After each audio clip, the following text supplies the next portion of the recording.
एक मर्द जब टूटता है जब कोई औरत उसके साथ धोखा करती है और राज बुरी तरह से धोखा खाया हुआ इंसान था। वह रचना से बेहद मोहब्बत करता था। उसी मोहब्बत ने आज उसे ये दर्द दिया था। उसके बाद भी उसे मजबूरी में आकर रचना से शादी करनी पड़ी थी। लेकिन उसने शादी करते और फेरे लेते ही दिल में ये तय कर लिया था, रचना मेरी मोहब्बत के लिए हमेशा तड़पेगी। और सच में राज ने ये सब कुछ कर दिखाया था। शादी को 1 महीना बीत चुका था, लेकिन अभी तक राज रचना के पास नहीं गया था। रचना ने एड़ी से चोटी तक की जोड़ लगा ली थी, लेकिन दोबारा राज की मोहब्बत को ना पा सकी थी। लेकिन वह हर दिन एक नई कोशिश में लगी रहती। आज वह उसके कमरे में ऐसे लेटी थी, कोई भी मर्द देख ले तो वह अपने ऊपर कंट्रोल नहीं रख पाता। उसके बिस्तर पर फूलों के बीच में बैठी, लेकिन बिना कपड़ों के थी। उस खूबसूरत गुलाब के पत्तियों में उसका दूध सा गोरा बदन एक अलग ही रूप दे रहा था। लेकिन उसके बाद भी राज ने अपने कमरे में आते ही रचना को इतनी जोर से डांटा था और कलाइयों से पकड़कर उसे बिस्तर से हटाया था। राज ने कहा, ये जगह कभी तुम्हारी नहीं हो सकती है। चाहे तुम कितना भी सपने सजा लो, यहाँ तुम कभी नहीं बैठ सकती हो। रचना ने खुले जिस्म से उसको अपने बाजुओं में जकड़ लिया था, लेकिन राज के एक ही दहाड़ में उसका सारा भूत उतर गया था। उसके करतूत को उसके सामने रखते, उसे जलील करते, उसे कमरे से निकाल चुका था। लेकिन राज का कल का दिन बहुत ही खूबसूरत होने वाला था। उसी सेज पर सजी रश्मि नाम की लड़की बैठी उसे पूरा पागल कर चुकी थी। और जैसे ही राज रश्मि के ऊपर झुका, सामने रचना को देख आग बबूला हुआ था। रश्मि तो जैसे शर्म से पानी पानी हुई थी। उसने अपने कपड़ों को समेट बेड के उस तरफ भागी थी। राज रचना को बाजुओं से पकड़ बाहर का रास्ता दिखा चुका था। फिर से वह रश्मि के दहकते जिस्म को ठंडा करने में मगन हो गया था। अंदर से रश्मि की सिसकियों की आवाज़ आ रही थी। रचना का बस नहीं चल रहा था, वह उस कमरे को आग लगा दे। वह अपने बालों को बाहर खड़ी नोचने लगी थी। उफ राज, तुम मेरी जगह उस लड़की को कैसे दे सकते हो? अब मुझसे कंट्रोल नहीं होता, मैं मर जाऊंगी। अब रचना अपना पैर पटकती उस कमरे से जा चुकी थी। ये कहानी उस दिन शुरू हुई थी। आज दुल्हन बनी हुई अंधाधुन भागे जा रही थी। उसे कोई होश नहीं था। उसे बस किसी तरह करके यहाँ से निकलना था। वह भागते हुए एक गली से निकलती दूसरी गली की तरफ मुड़ी थी और एक बहुत चौड़े गली में पहुंचकर गहरी सांस भरने लगी। आसपास देखा तो बहुत बड़े बड़े घर थे। रात का सन्नाटा फैलती जा रही थी। दूर दूर सड़कों की लाइट में हर तरफ देखती अब धीरे धीरे चल रही थी। उसकी टांगें अब सूज चुकी थी, बहुत धीरे से भाग रही थी। अब उसकी हिम्मत खुद जवाब दे गई थी। वह अब चाह कर भी भाग नहीं पा रही थी कि अचानक उसे अपने पीछे कदमों की आहट सुनाई दी। उसका दिल सूखे पत्ते की तरह कांपने लगा। वे लोग मेरे ही पीछे आ रहे हैं, मुझे निकलना होगा। वह घबराए हुए वहां से तेजी से भागी। अचानक उसकी निगाह एक गेट की तरफ उठी और एक आधा खुला गेट से एक उम्मीद जाग गया, एक सहारे की उम्मीद, अंधेरे में उजाले की किरण। भगवान की तरफ से उसके लिए एक रास्ता था। वह उसे आधे खुले गेट से अंदर दाखिल होती, बहुत बहादुरी से गाड़ी के पीछे से छुपती, एक तरफ दुबक कर बैठ गई। विष्णु विष्णु। अचानक से उसे एक भारी आवाज अपने कानों में गूंजी। जी साहब। एक आदमी सर झुकाए उस आदमी के पास जाकर खड़ा हुआ। गेट क्यों खुला है?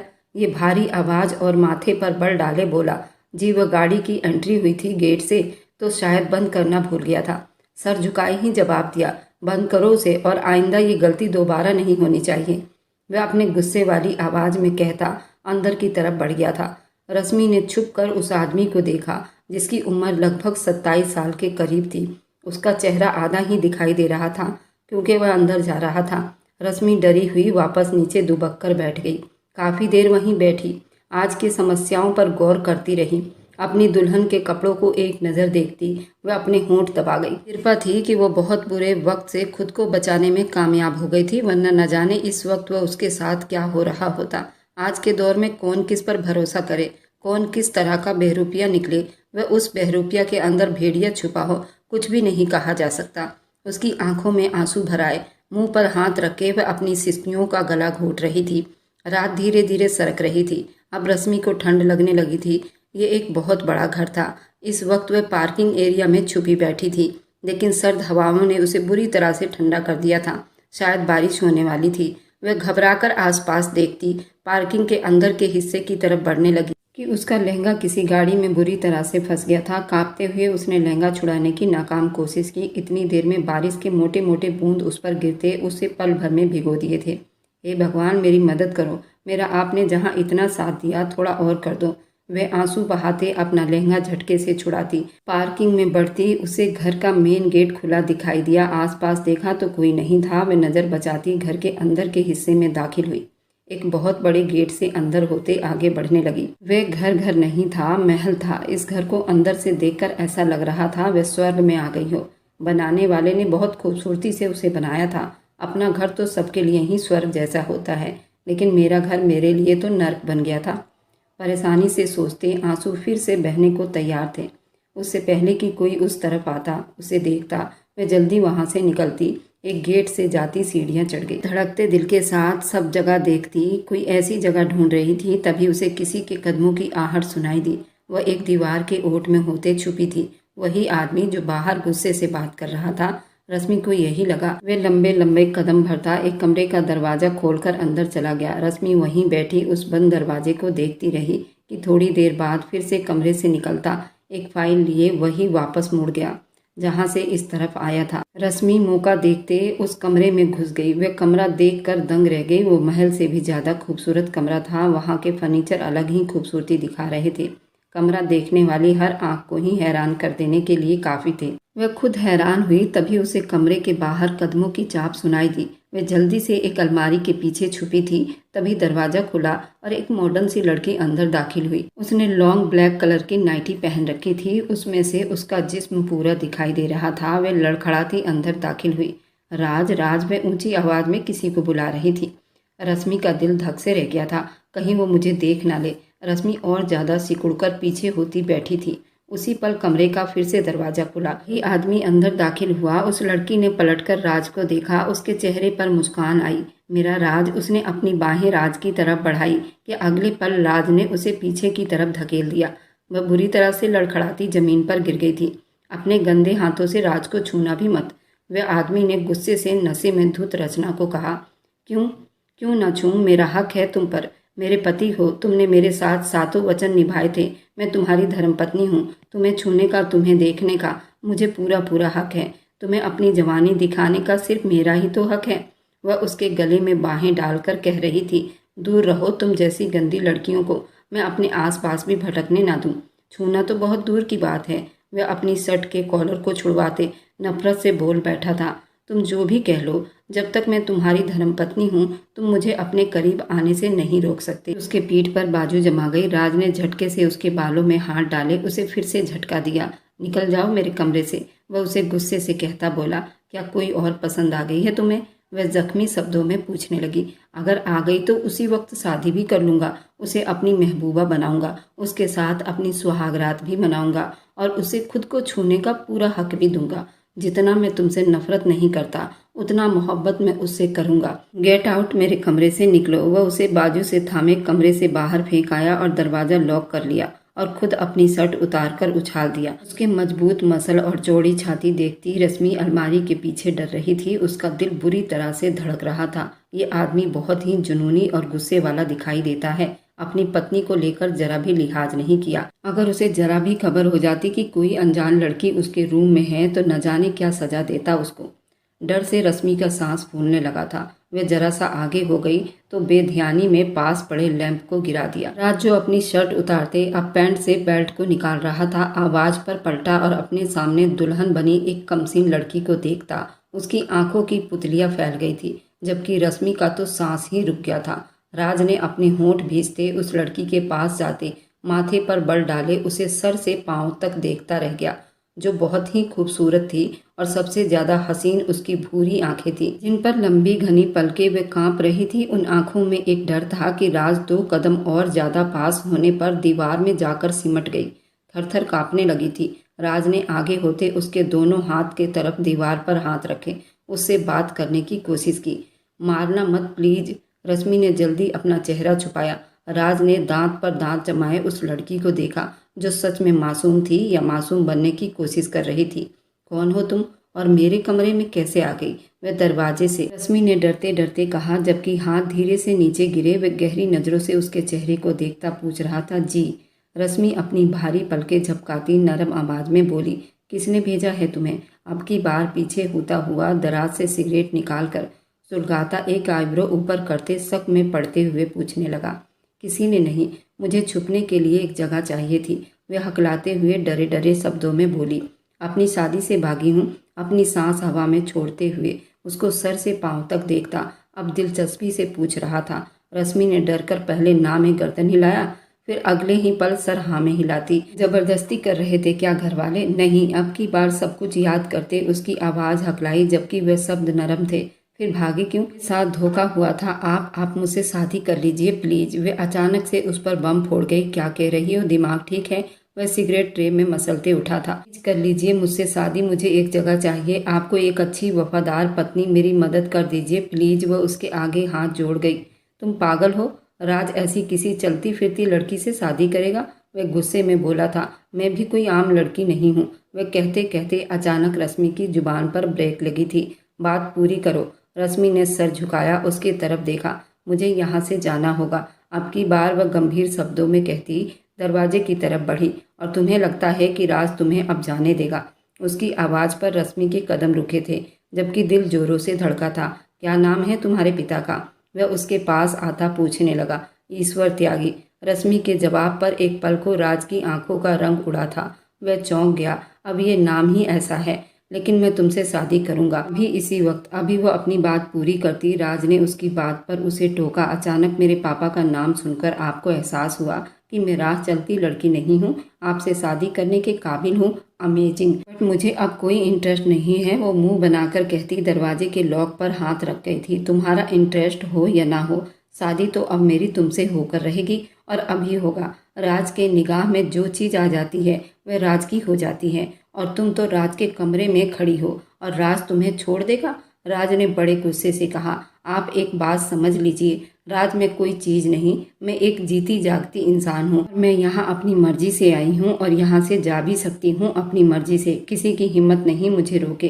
राज की नरमी से कही बातों पर वे अपना सारा डर भुलाकर उसकी आंखों में आंखें डालते जवाब देती उस पर भड़क गई, जबकि अगले ही पल राज ने उसे बिस्तर पर जोर से पटका। अपनी पैंट की पॉकेट में हाथ डाले वह मजबूत बॉडी वाला आदमी था। उस वक्त शर्ट लिए रश्मि के बिल्कुल सामने खड़ा था।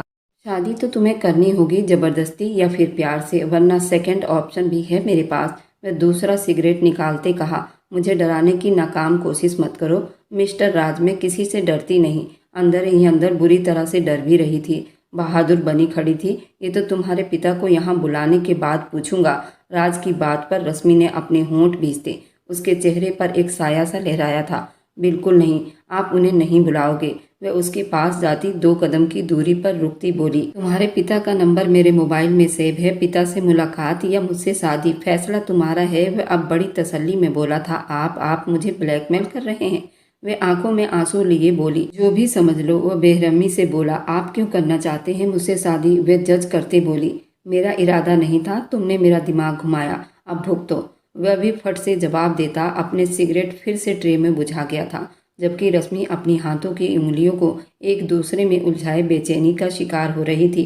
कहाँ चली गई? कुछ तो पता चले। कितनी देर से ईश्वर त्यागी के आदमी रश्मि को तलाश कर रहे थे। ईश्वर के आदमी रश्मि को हर जगह तलाश कर रहे थे, लेकिन सर हमें बच्ची कहीं नहीं मिल रही। अखिलेश ने सर झुकाए कहा। तो ईश्वर त्यागी का भारी हाथ उस पर उठा था। मुझे हर हाल में चाहिए, जानते हो ना। वह ना मिली तो चंद्रबाबू क्या करेगा? ढूंढो उसे कहीं से भी, चाहे वो पाताल में भी छुपी क्यों ना हो, उसे ढूंढ कर ले आओ।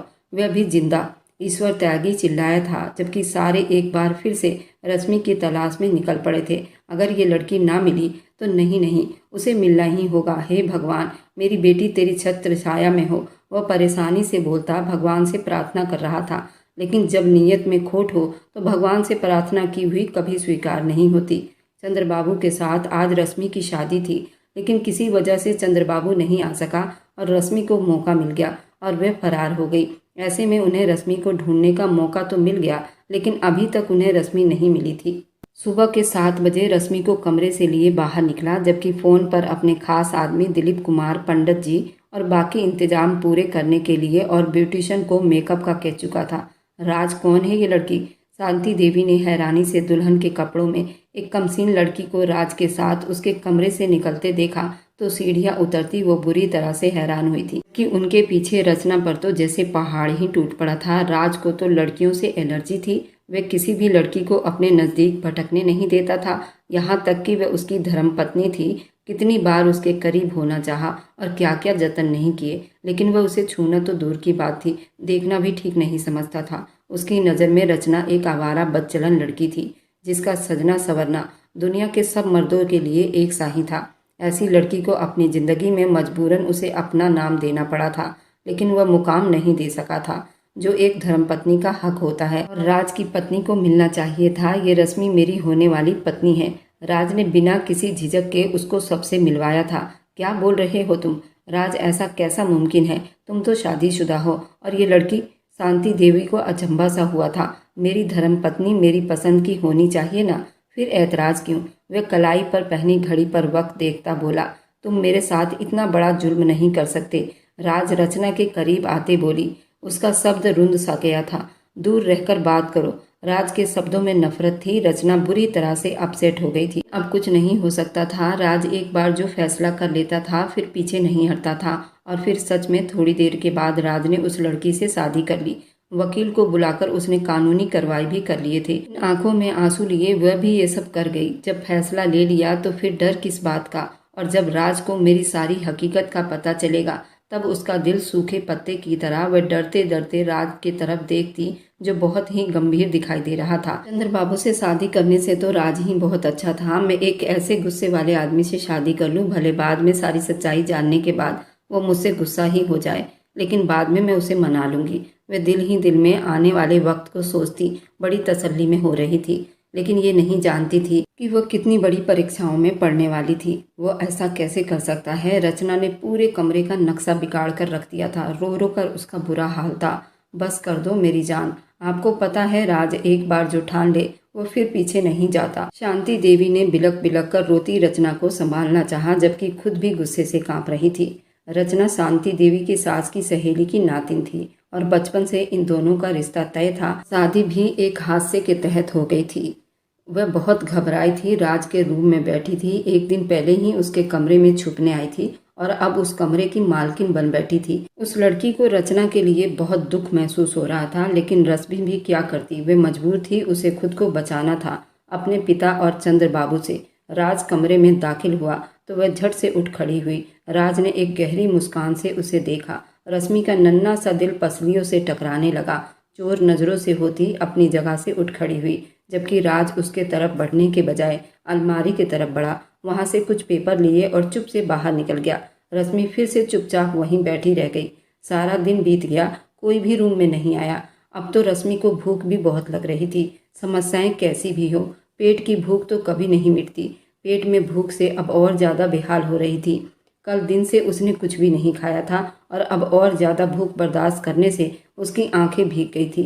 एक तो वह इतना बड़ा फैसला कर गई थी, बिना राज को जाने वह उससे शादी कर बैठी थी। अब उसके तरस पर बैठी थी। बेकाबू उसे ईश्वर त्यागी और चंद्रबाबू की याद आई तो वह कांपने लगी। खुद को नॉर्मल करते हुए उठी और कमरे से बाहर निकली। अंदर से चलते हुए किचन को ढूंढते किचन में आई, जहां उस वक्त कोई भी नहीं था। इतना बड़ा महल नौकरानियों से खाली।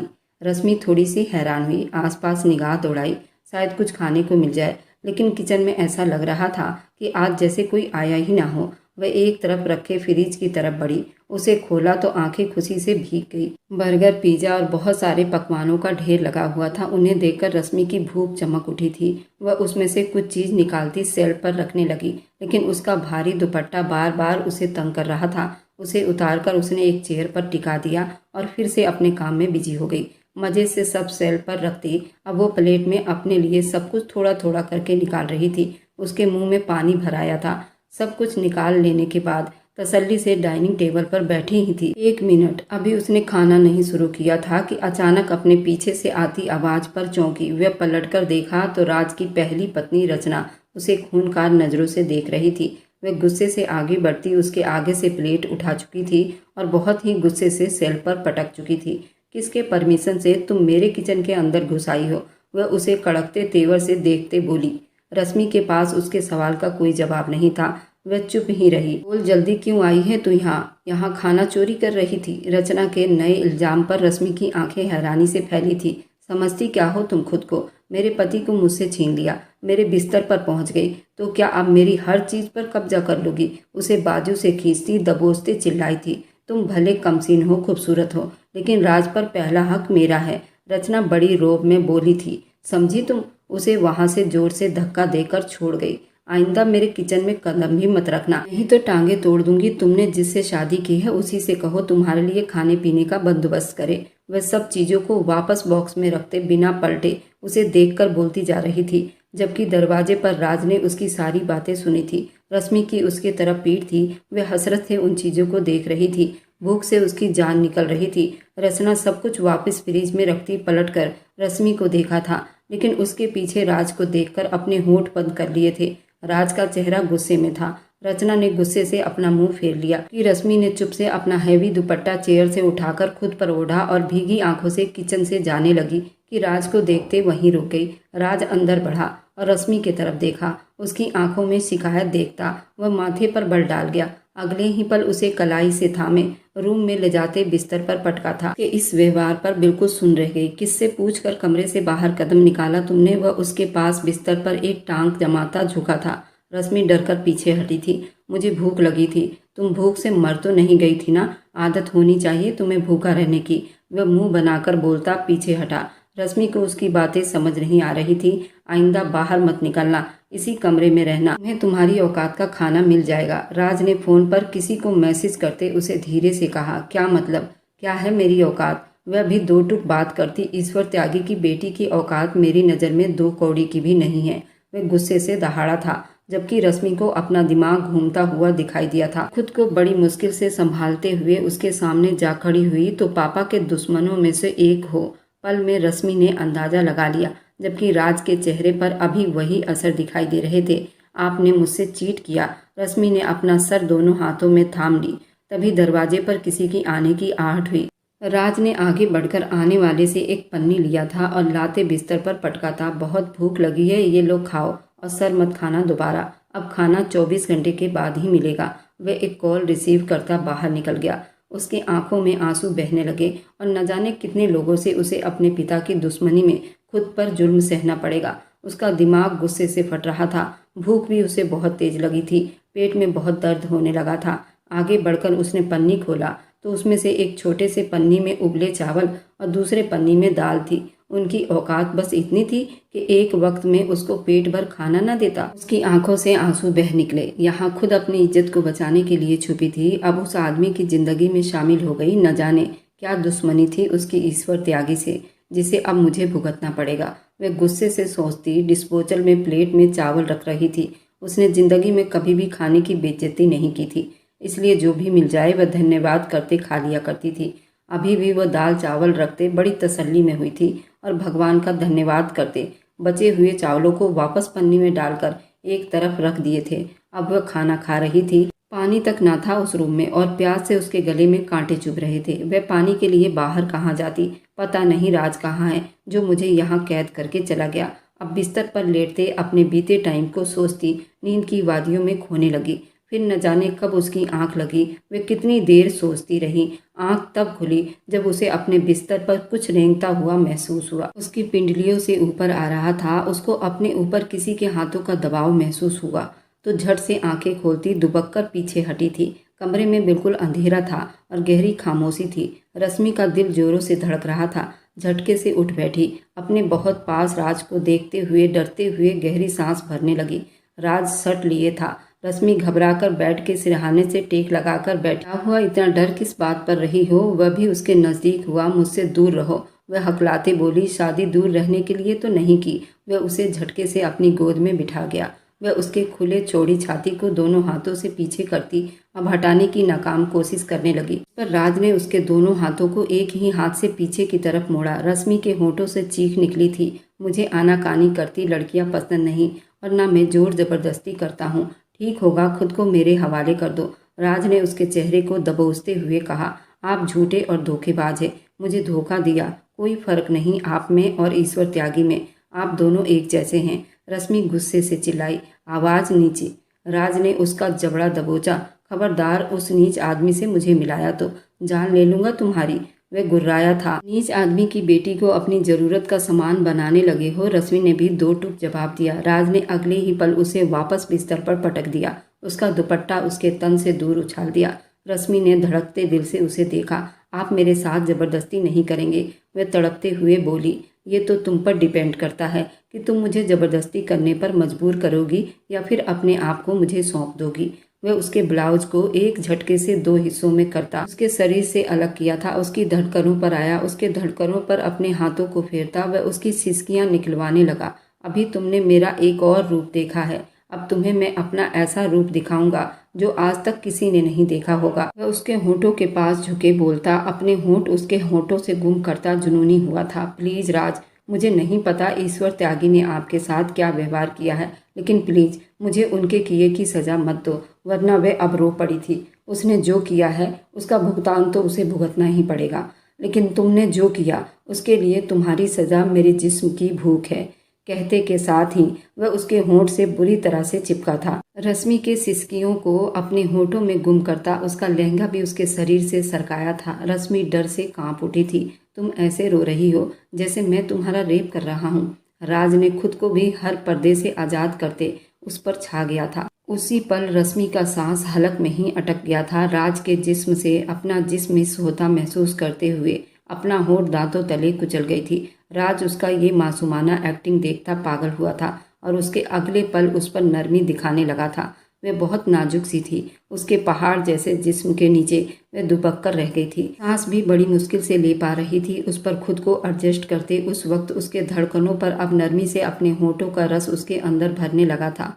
उसका पत्थर जैसा जिस्म रश्मि को चुभने लगा था। 27 साल उसने कुंवारेपन को झेला था। रचना से शादी उसकी 1 महीने पहले हुई थी, लेकिन उसे राज ने रचना को बिना कपड़ों के अपने दोस्त के साथ रंगे हाथों पकड़ चुका था। उस दिन रचना को उसने डिवोर्स की धमकी भी दी थी, लेकिन शाक्ति देवी की कसमों ने उसके ये करने से रोक दिया था।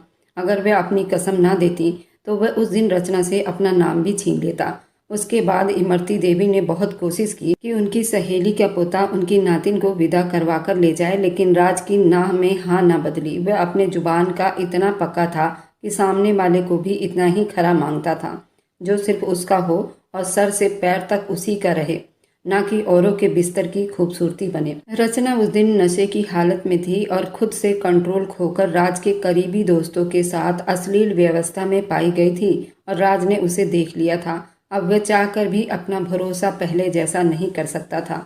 रचना के लिए ये सब नॉर्मल बात थी। वे राज से मोहब्बत तो करती थी, उसे पाने का रचना पर भूत सवार था। उसका जिस्म हासिल करना उसका पहला मकसद था, जिसमें वो हर हाल में नाकाम होती जा रही थी, क्योंकि राज उसे अछूत समझता था। इतना ही उसके लिए पागल होती थी और आज उसी नफरत की वजह से रश्मि को अपनाया था। लेकिन धीरे धीरे उसकी नाजुकी को महसूस करता वह नरम पड़ गया था। अपने जिस्म पर राज के दिए गए निशान को महसूस करती इस बार रश्मि की सिसकियां गूंजी थी, लेकिन उसमें दर्द का असर कम और सुकून ज़्यादा दिखाई दे रहा था, जिसे राज महसूस करते और ज़्यादा उसके अंदर समाता चला गया था। वह बेहाल हुई थी। एक एहसास राज के रगों में छा गया था। एक ही झटके से वह उसमें समा गया था। रश्मि तड़प कर रह गई थी। अपनी मोहब्बत को और अपनी जवानी को उसके ऊपर बिखेरता चला गया था। राज की नरमी कहीं खो गई थी। अब पूरे कमरे में दोनों की गहरी सांसें, मदहोशी और सिसकियां थी जो उन दोनों के एक होने का पता दे रही थी। उसको अपने ऊपर करते फिर से अपनी मोहब्बतें उस पर निछावर करने लगा। रश्मि को सांस लेने की भी मोहलत नहीं मिल रही थी। राज की जुनूनियत वह 18 साल की लड़की सहते सहते बिल्कुल पागल हो चुकी थी, लेकिन राज की जुनूनियत खत्म होने का नाम नहीं ले रहा था, बल्कि और बढ़ती जा रही थी। रश्मि ऐसे जल्दीबाजी के शादी में पूरी तरह से खुश नहीं थी, लेकिन वह नाराज भी नहीं थी। राज उसे पहली नज़र में ही एक अच्छा इंसान मालूम पड़ा था, बल्कि एक मसीहा लगा था जो चंद्र बाबू जैसे शैतान से उसे बचा सकता था। और ये सब तभी मुमकिन था जब वह खुद को राज के हवाले कर देती। फिर उसके जिस्म की रक्षा वह खुद करता। जब उस पर अपनी मोहर लगाता, राज एक लंबी सांस छोड़ता जिसकी पहचान उसका नाम ही था। वह राज था जो उसके पिता और चंद्र बाबू से टक्कर ले सकता था। यही वजह थी कि वह राज के शादीशुदा होने के बावजूद भी उससे शादी कर बैठी थी, जिसे राज ने जल्दी एक्सेप्ट करते उसे अपनी धर्मपत्नी बना लिया था। राज प्लीज आराम से उसकी मोहब्बतों से निढाल होते वे आंखें नीचे टूटते बिखरते सांसों में बोली, जिस पर राज की मोहब्बतों ने और ज्यादा बढ़ावा किया। वह बिना किसी बनाव सिंगार के वे इतनी खूबसूरत लग रही थी कि वो बिना रुके अपना काबू खोते उसकी जान होठों पर लाता, एकदम उसे तसल्ली देता, लंबी सांस छोड़ा था। इधर अगर मुझे वह लड़की ना मिली तो तुम्हारी मौत पक्की है। ईश्वर त्यागी, मैं बिल्कुल भी तुम्हारा लिहाज नहीं करूंगा। चंद्रबाबू की आवाज़ में गुर्राहट थी। वो मिल जाएगी, आपकी ही है, मैं ये वादा करता हूँ, ये त्यागी की जुबान है। चंद्रबाबू को यकीन दिलाते कहा, 24 घंटे के अंदर उसे ढूंढकर मेरे हवाले कर दो। शादी अब बाद में करूंगा, पहले उसके नाजुक जिस्म में अपनी प्यास बिछाऊंगा, उस पर अपनी मोहर लगाऊंगा। चंद्रबाबू के निगाहों में रश्मि का नरम नाजुक खूबसूरती चेहरा घूमा था, जिसने पल में चंद्रबाबू के जज्बातों में आग मचाई थी। मुझे वह लड़की हर हाल में चाहिए, हर हाल में, वरना सबको जलाकर राख कर दूंगा, सब कुछ बर्बाद कर दूंगा। ईश्वर त्यागी, चंद्रबाबू ने ऊंची आवाज में उसे ललकारा तो ईश्वर त्यागी ने अपने होंठ पीच लिए। चंद्रबाबू एक बहुत बड़ा स्मगलिंग का सप्लायर था, नई और खूबसूरत लड़कियों की भी खरीदारी करता था। कोई भी नई लड़की आती तो सबसे पहले उस लड़की के साथ चंद्रबाबू एक रात बिताता, उसके बाद उस लड़की को बेच देता। और रश्मि उसे पहली नज़र में ही पसंद आ गई थी, इसलिए उसने ईश्वर त्यागी से रश्मि का हाथ मांग लिया। ईश्वर त्यागी उसके हर गलत काम में उसका साथ देता था। बरसों से उसने अपनी रश्मि को छुपाकर रखा था, लेकिन एक दिन चंद्रबाबू की नज़र उस पर पड़ी और अपने कर्ज के बदले चंद्रबाबू ने उससे रश्मि की डिमांड करी। वरना जो कर्ज ईश्वर त्यागी ने चंद्रबाबू से लिया था वह उसे वापस करके अपनी बेटी को बचा सकता था। लेकिन ईश्वर त्यागी ने किसी तरह रश्मि को चंद्रबाबू के साथ शादी करने पर राजी कर लिया था। लेकिन एन टाइम पर शादी वाले दिन ही उसे ये पता चल गया कि उसके पापा जिस आदमी से उसकी शादी कर रहे हैं वह एक अच्छा इंसान नहीं है, वह बहुत बड़ा गुंडा है। इसी वजह से वह शादी वाले दिन ही घर से भाग आई थी और अभी तक कोई भी पता नहीं लगा सका था कि वह कहाँ है। सुबह राज की आंख खुली तो रश्मि को गहरी नींद में पाया। उसके सीने पर सर रख के गहरी नींद में सोई थी। उसके मध्यम सांसें महसूस करती राज के चेहरे पर एक भरपूर मुस्कान ने छुआ था। उसके अंदर की मोहब्बत को सिंचाई मिली थी, लेकिन शायद ये भी थोड़े वक्त के लिए हो। एक बार फिर से उसके अंदर अपनी पत्नी की प्यास जागी थी, जिस पर अपने होठों का निचला किनारा दांतों में दबा गया, क्योंकि सारी रात उसने उसे एक पल के लिए सोने नहीं दिया था और अभी थोड़ी देर पहले ही वह नींद में गई थी। लेकिन एक बार फिर उसके बालों में हाथ चलाता वह उन पर अपने होंठ लगा गया। एक अजीब सी प्यास जागी थी उसके अंदर। रात के मोहब्बत के बाद उसे और ज़्यादा बेचैनी हो रही थी, जिसे वह खुद भी समझ नहीं पा रहा था। अचानक से उसे अपने नीचे करते वह फिर से उस पर मोहब्बतें बरसाता चला गया। रश्मि फिर से आनाकानी करती उसे बचने की कोशिश कर रही थी। अपनी गर्दन पर गीला होंठ महसूस करते हुए नींद में गहरी सांस भरते बड़ी घबराहट में राज को खुद से दूर झटक गई, जिस पर राज का दिमाग घूमा और अगले ही पल वह उसके ऊपर होता उसकी सांसें रोकने के करीब आ गया था। रश्मि घबराकर आंखें खोलती राज को शर्माती हुई देखने लगी। वह उसकी घनी पलकों को नरमी से छूता, वह उसके होंठ पर झुकता उसे पागल कर गया था। एक बार फिर से राज को रात वाले रूप में देखते हुए दिल जान से कांप उठी थी। राज प्लीज, अभी नहीं, मुझे बर्दाश्त नहीं हो रहा। वह आंखों में आंसू लिए बोली, अच्छा अभी दर्द ठीक कर देता हूँ तुम्हारा। उसके जिस्म के हर अंग को धीरे धीरे चूमते और सहलाते उसके नाजुकी को नज़रअंदाज करता फिर से अपना जुनून उस पर निछावर करने लगा। रश्मि की आंखों से आंसू बहते तकियों को भिगो रहे थे, जबकि राज अपनी मोहब्बत से उसकी जान फिर से निकालने को तैयार बैठा था। वह उसे सावर के नीचे खड़ा किए खुद ही उसे नहला रहा था, जबकि वह बच्चों की तरह उससे आनाकानी कर रही थी, जो उसे बहुत बेशरम और ढीठ दिखाई दे रहा था। अरे अब क्यों रो रही हो? अब तो कुछ नहीं किया मैंने। वह सावर बंद करते उसे बाट टप में पटकते प्यार भरी शब्दों में बोला, आप बहुत जालिम हैं। वह आंसू पोंछते बोली, एक ही रात में तुमने मेरा बुरा हाल कर दिया। वह आईब्रो ऊपर करते उसे बाहों में भरते बाहर लाया और ड्रेसिंग रूम में बिठाते टॉवल से उसका बाल सूखा करने लगा। वह उसे बिल्कुल बच्चों की तरह ट्रीट कर रहा था। टॉवल सर पर रखे वह उसके माथे तक लाया हुआ था। उसके लाल होंठों को देखते राज ने फिर से प्यार भरी मोहब्बत की। रश्मि ने उसे जोर से चुटकी काटी। अरे मार क्यों रही हो? राज ने उसे घूरा। जो आप कर रहे हैं उसका क्या? इतना पागल दीवाना कौन होता है? रात से अब तक आपने मुझे पागल कर दिया है। एक तरफ मुझसे नफरत करते हैं और दूसरी तरफ ये सब नरम शब्दों में पलके गिराए शिकायत कर रही थी। उस वक्त गुस्सा था, मैं तुमसे नफरत क्यों करने लगा? वह अब की बार गंभीर हुआ। गुस्सा किया क्योंकि तुमने मुझसे झूठ बोला था।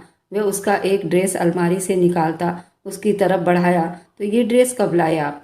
वह हैरान होती उसके हाथ में से ड्रेस देखती बोली। राज ने गहरी सांस भरी और वो उसे क्या बताता। ये सब ड्रेस उसने रचना के लिए लाए थे जब उनकी शादी हुई थी, लेकिन ये सब ड्रेस बिल्कुल अनछुए थे।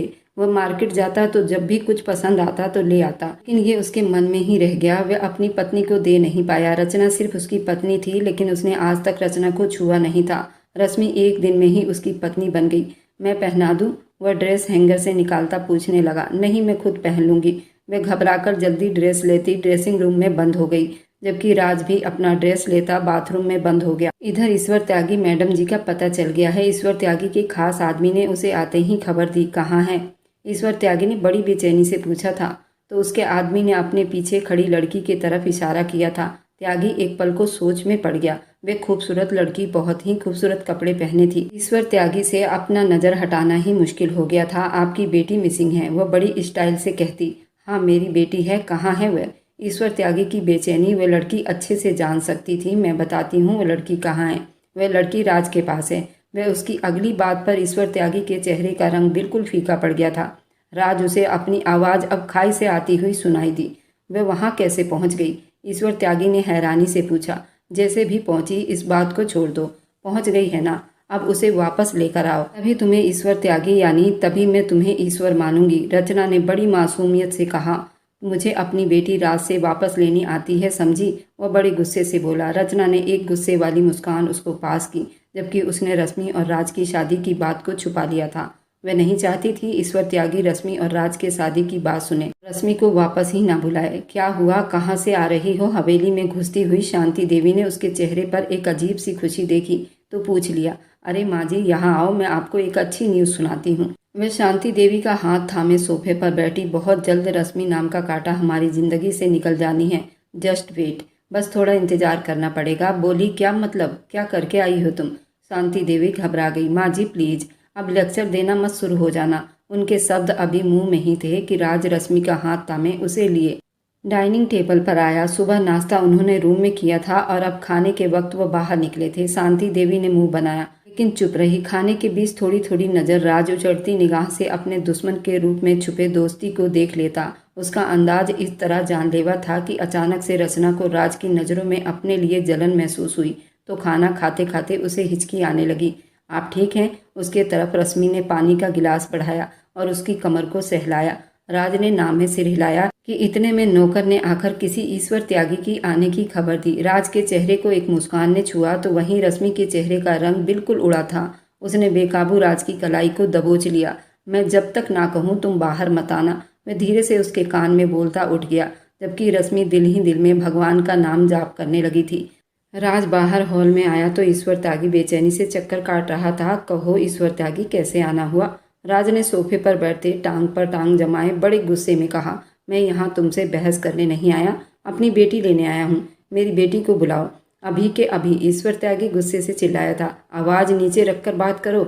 ईश्वर त्यागी, ये तुम्हारा घर नहीं, मेरा घर है, राज का घर। खबरदार जो आवाज़ ऊंची की तो हलक से खींच लूंगा तुम्हारी आवाज़ को। राज गुस्से से दहाड़ा। वह भी ऊंची आवाज़ में बोला, मेरी बेटी को मेरे हवाले कर दो। ईश्वर भी अपनी डिमांड से पीछे नहीं हटा था। कौन सी बेटी तुम्हारी?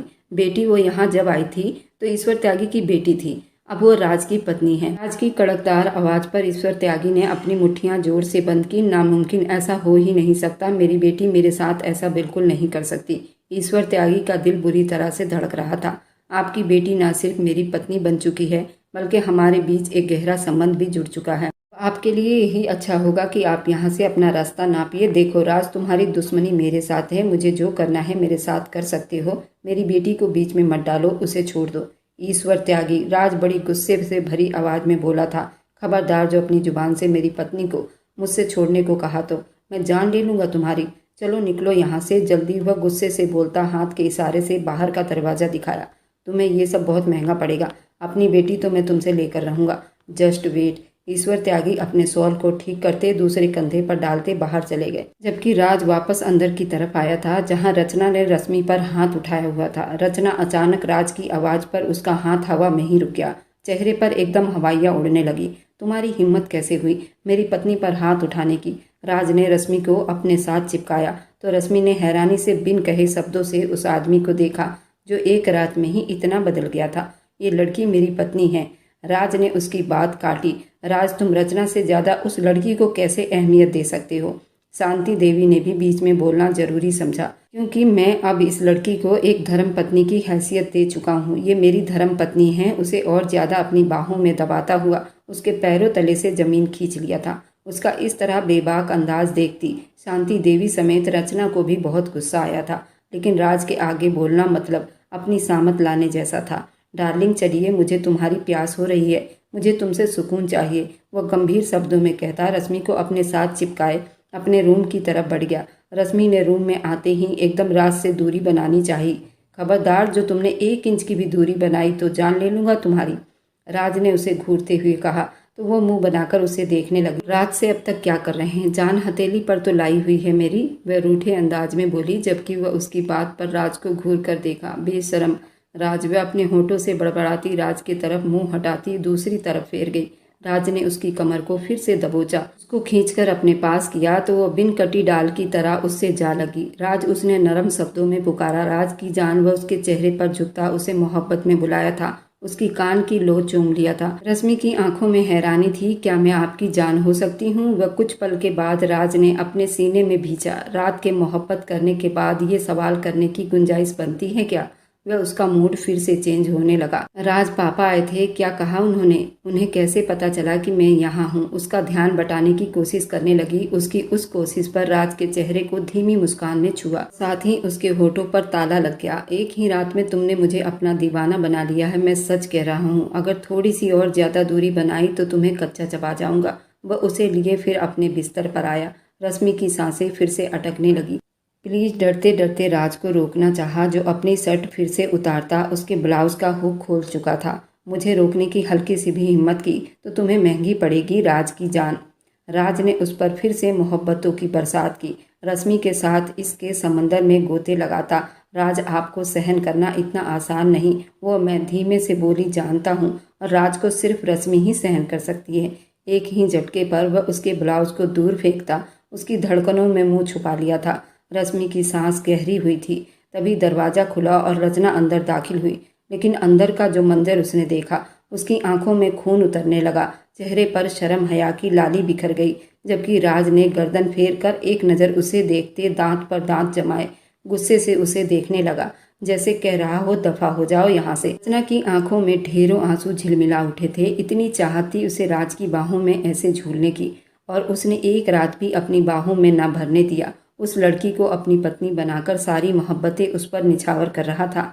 रश्मि रचना को यूं सामने देखती बुरी तरह से मचली थी, लेकिन राज ने उस पर अपना सारा वजन डालते उसका झपटना रोका था। रचना बेशरम की तरह अब भी वहीं खड़ी थी।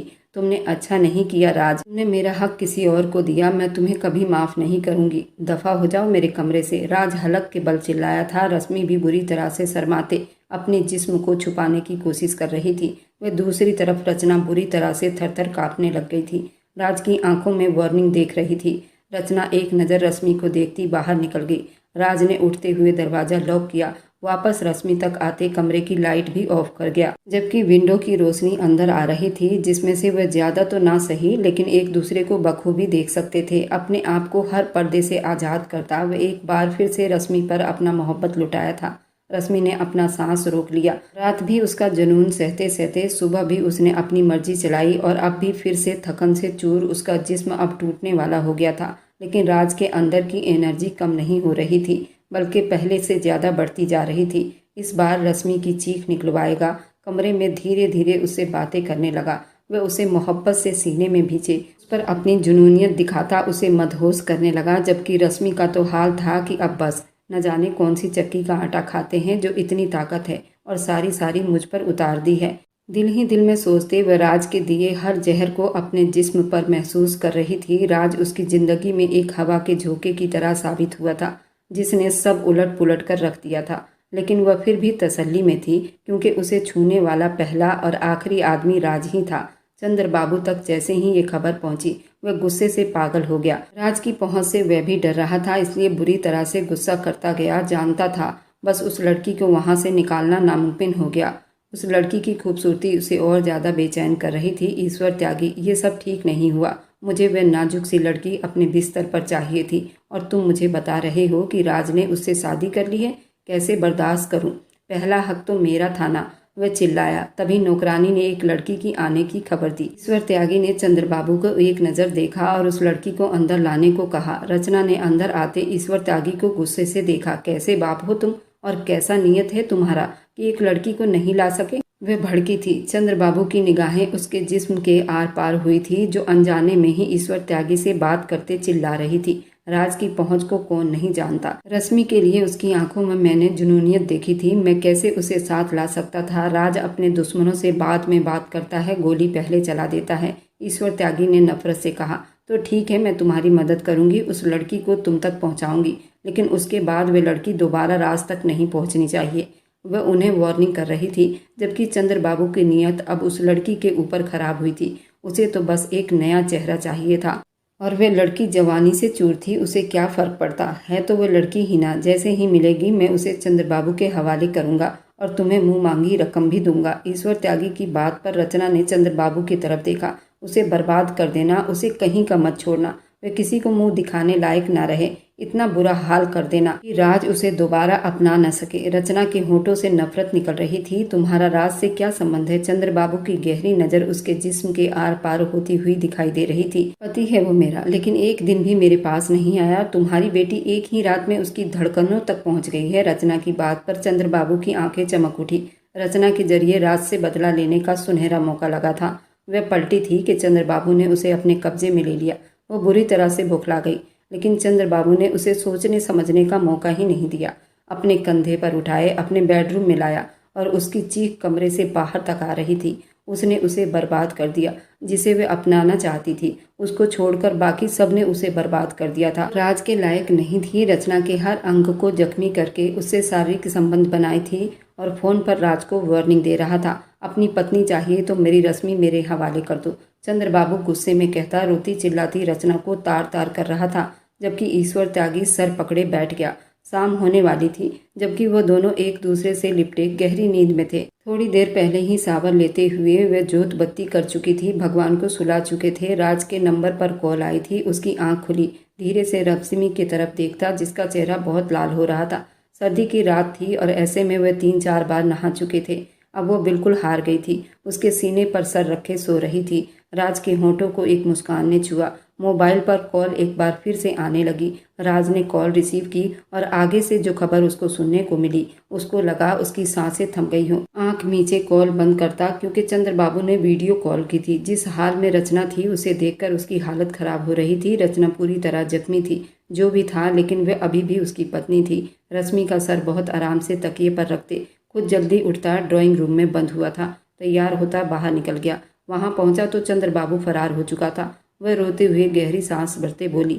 राज उसे जल्दी से अस्पताल ले गया। राज ने अपनी शर्ट उतारकर उसके पूरे शरीर को ढकने की कोशिश की। गुस्से से बोली, मुझे मर जाने दो राज, मैं इस सब की खुद जिम्मेदार हूँ। मैं बहुत बुरी हूँ, ना अच्छी बेटी बन सकी, ना अच्छी पत्नी, मैं तो अच्छी इंसान भी नहीं बन सकी। रश्मि की इज्जत का सौदा करने आई थी और अपनी इज्जत गंवा बैठी। वह दोनों हाथों में अपना चेहरा छुपाए फूट फूट कर रो दी। उसकी बात पर राज ने अपने होंठ बुरी तरह से भींच लिए। उसका जी चाहा कि सामने उस लड़की का गला घोंट कर मार डाले, लेकिन वह अपने किए की सजा भुगत चुकी थी। धीरे से उसे अपने बाहों में उठाते बाहर लेकर आया। पहली बार राज ने उसे छुआ था, जबकि कई लड़कों के साथ उसका संबंध रह चुका था। रचना ने बड़ी तरसती नजरों से उसे देखा, जिसको पाने के लिए वह कई बिस्तरों तक गई, लेकिन आज उसी के नज़रों में बुरी तरह से गिर चुकी थी। और जब उसने छुआ तो वह उसका आखिरी दिन था। अस्पताल पहुंचते कुछ ही देर में रचना ने दम तोड़ दिया था।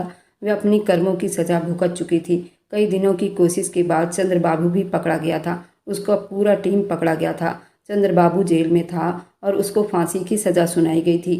ईश्वर त्यागी ने राज के पास आते उसे माफ़ी मांगी। वह चंद्रबाबू का कर्जदार था, इसलिए उसने ये सब किया था, लेकिन उन्हें खुशी थी कि उनकी बेटी एक सुरक्षित हाथों में पहुंच चुकी थी, जो उसकी रक्षा करना अच्छे से जानता था। रश्मि ने राज के तरफ देखा, जैसे परमिशन मांग रही हो कि वह बाप के गले लग जाए। राज ने उसे घूरा था। उसका अपने सामने किसी और को अहमियत देना भी राज को चुभता था। आप मेरे सगे पिता हैं, लेकिन कभी मुझे सौतेलेपन का एहसास नहीं होने दिया, सिवाय उन पलों में जब चंद्रबाबू से शादी करने वाले थे। बहुत अकेलापन महसूस किया था मैंने। तब रश्मि की आंखें भीग गई थी तो ईश्वर त्यागी ने उससे माफ़ी मांगी। वे जा चुके थे। रश्मि ने बड़ी आस भरी नज़रों से एक सवाल किया, आखिर तुम अपनी पहली पत्नी से इतनी नफरत क्यों करते थे और जब नफरत करते थे तो फिर शादी क्यों की थी। उसकी दादी की सहेली की नातिन थी। इन दोनों की शादी बचपन में ही तय हो गई थी। राज विदेश चला गया था। उस समय इन दोनों के बीच कोई बातचीत नहीं थी। जब राज विदेश से लौटा तब रचना उसे देखकर बहुत खुश हुई थी। रचना और राज का स्टेटस बिल्कुल सेम ही था। रचना शुरू से ही बिगड़ैल लड़की थी। वह शादी से पहले ही राज के साथ वह सब कुछ कर लेना चाहती थी, लेकिन राज अपना संस्कार नहीं भूला था। वह ये सब नहीं चाहता था। शादी के बाद ही रचना से वह सब कुछ कर सकता था, लेकिन रचना ने बहुत जल्दबाजी की और एक पार्टी का कहकर राज को उसमें बुलाया गया था। उस वक्त रश्मि बिल्कुल नशे में धुत थी। राज के दोस्तों के साथ ही राज को वो बिन कपड़ों के मिली थी। राज के पैरों तले से जमीन निकली थी। शादी को सिर्फ 1 हफ्ता बाकी था। हर जगह शादी की शोर थी। ऐसे में शांति देवी ने उसको अपनी कसम देकर रचना से शादी करने पर मजबूर किया और उसने मजबूरी में आकर रचना से शादी की। ये कहते कहते राज उसके तरफ बढ़ा। उसकी आंखों में आंसू थे। आज के बाद ये आंखें मुझे मुस्कुराती हुई मिले। उसे अपने साथ लगाया। राज, मैं ईश्वर त्यागी की सगी बेटी नहीं। मैंने भी आपसे झूठ बोला था। वह सर झुकाए बोली, जानता हूँ, पहले दिन से। तभी कहा था कि तुम्हारा झूठ की सजा मैं तुम्हें मोहब्बत से दूंगा। वह उसके माथे पर होंठ रखकर बोला, अब छोड़ो इन सब बातों को। मुझसे ज़्यादा किसी और को फोकस करती हो। मुझे बहुत गुस्सा आता है। वह उसके गालों में दांत गाड़ता बोला, हे भगवान राज, आप तो मोहब्बत के प्यासे बन गए हो। आज रात बनूंगा। रश्मि राज की मोहब्बत और उसकी सच्ची मोहब्बत में दिन ब दिन निखरती जा रही थी। उसके चेहरे पर चहक राज को बहुत अच्छे लगते थे। एकदम से वह अपनी बाहों में भर गया। राज, वह एकदम डर गई। क्या हुआ? इतना डर कैसा? राज पर भरोसा रखो, हल्की सी चोट भी नहीं पहुंचने दूंगा। तुम मेरी जिंदगी, मेरे दिल में आने वाली पहली लड़की हो। तुमसे पहले जिंदगी फीकी थी। तुमने मेरी जिंदगी में रंग भर दिए। तुम मेरी वफादार पत्नी हो, सिर्फ मेरी हो। राज तुम्हारा है। उसे कमरे में लाते, बिस्तर पर लिटाते उसके माथे पर होंठ रख गया। पूरा राज भी मेरा और उसकी जुनून भी मेरी। रश्मि ने राज को पहली बार अपने सीने में खुद से चिपकाया था, जिस पर राज बिल्कुल पागल हुआ था। उसके ब्लाउज और पेटीकोट को फिर से अलग फेंकता, उसके पूरे शरीर को चूमता। उसे भी पागल कर दिया था। वह बहुत तड़प रही थी। सिर्फ उसके होंठों से राज राज सुनाई दे रहा था। राज को तो बोलने तक की फुर्सत नहीं थी, सिर्फ उसको चूमे जा रहा था। फिर रश्मि ने एकदम से उसको अपने सीने से चिपकाकर अपनी सांसों को रोका था और उस रात, पूरी रात इसके समंदर में तैरते रहे। शांति देवी ने भी रश्मि को स्वीकार कर लिया था। शादी के ठीक 9 महीने के बाद रश्मि ने राज के बच्चे को जन्म दिया था। वह लड़का था। अब और राज का प्यार रश्मि के लिए दुगना हो गया था। ये था राज और रश्मि की प्रेम कहानी। अगर आज की कहानी आपको अच्छी लगी है तो आगे की और आने वाली सारी दिलचस्प रोमांटिक कहानियों के लिए मेरे चैनल को लाइक और सब्सक्राइब करते जाएं।